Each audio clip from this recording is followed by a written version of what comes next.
ये बात है 18वीं सदी की। 1756 के आसपास हमारे देश में बहुत सारी विदेशी जो कंपनियां थी वो व्यापार के नाम पे घुसी हुई थी उस टाइम पे।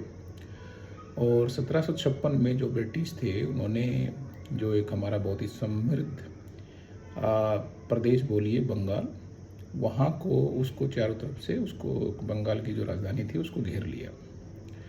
बंगाल के उस टाइम के शासक थे सिराजुद्दौला, यंग फेरिसियस। और सिराजुद्दौला ने उनके जो नवाब थे वो थे मीर जाफ़र।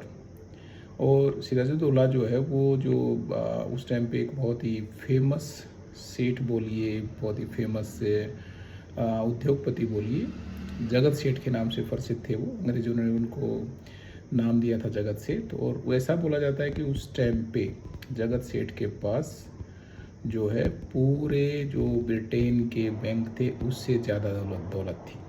तो वो जो ब्रिटिश थे उनको, फ्रांसीसियों को, सबको फाइनेंस करते थे। सिराजुद्दौला के टाइम पे उनको कुछ दिक्कतें हुई, और वो क्योंकि यंग थे और वो शायद उतना समझ उनको नहीं था कि कैसे अपने व्यापारियों को कंट्रोल करना है, तो देर वहाँ पे कुछ डिफरेंसेस थे। तो 1757 में जब अंग्रेज़ों ने उनकी राजधानी को घेरा तो उनका था कि नहीं भाई, हमें अंग्रेज़ों को नहीं घुसने देना है, तो हम इनको, वो थोड़ा सा फ्रांसीसियों के नज़दीक थे, तो उन्होंने लड़ाई का ऐलान किया। इस बीच में उनको अंदाज़ा नहीं था कि मीर जाफ़र और जगत सेठ वो ऑलरेडी ब्रिटिश के साथ मिल चुके हैं। लड़ाई हुई, सिराजुद्दौला बड़ी बहादुरी के साथ लड़े, लेकिन मीर जाफ़र सेना के साथ वहाँ पे रहते हुए भी उन्होंने अपने सैनिकों को लड़ने से किसी न किसी बहाने से रोक दिया।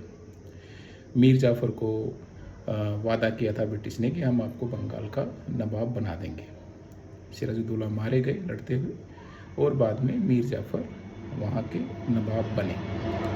और ऐसा माना जाता है कि यही वो लड़ाई थी जिसके बाद भारत में ब्रिटिश की जो एक स्थापना एक तरह से बोली आप हुई।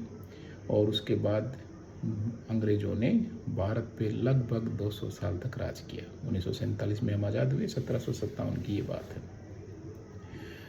और जगत सेठ भी उसके बाद अंग्रेज़ों ने जो उनको वादा किया था वो नहीं पूरा किया, तो वो भी गुमनाम हो गए कई इतिहास में कहीं। और जो दूसरे जिनको नवाब बना गया मीर जाफ़र, उनका नाम हमेशा के लिए गद्दारी से जुड़ गया। जब भी हम कोई इस तरह की चीज़ें देखते हैं तो हम यही बोलते हैं कि भाई ये मीर जाफ़र है। अब देखिए बंगाल के चुनाव के बाद क्या हुआ है कि जो टीएमसी जो एक बहुत ही मजबूती के साथ बंगाल में खड़ी हुई थी, किन्हीं भी कारणों से हम उनमें नहीं जाते, उसकी वजह से पार्टी हार गई, सरकार नहीं बना पाई। और उसके बाद जो खेल स्टार्ट हुआ है वो भारतीय राजनीति में नया तो नहीं है, उससे पहले हम महाराष्ट्र में देख चुके हैं, लेकिन चौंकाने वाला है। आप देखिए कि जिन एमपी की कोई औकात नहीं है ममता बनर्जी के बिना, चाहे उसमें यूसुफ पठान हो, चाहे उसमें सयानी घोष हो, वो सब लोग आज बगावत कर रहे हैं और उसके लिए तरह तरह के बहाने बना रहे हैं। तो ये हम वापस से वही 1757 जैसी स्थिति बंगाल में देख रहे हैं। वहाँ पे 1757 की क्रांति के बाद, उस लड़ाई के बाद अंग्रेज़ों की स्थापना हुई थी। यहाँ पे वो चीज़ तो नहीं है, लेकिन एक मजबूत गढ़, फिर से एक मजबूत नेता ने हारा है। और उसके बाद की जो परिस्थितियाँ लगभग वैसी ही बन रही हैं बंगाल में जो अब तक नज़र आ रहा है। अब आप बताइए, कौन सिराजुद्दौला है, कौन मीर जाफ़र है, कौन जगत सेठ है, और कौन अंग्रेज़ है?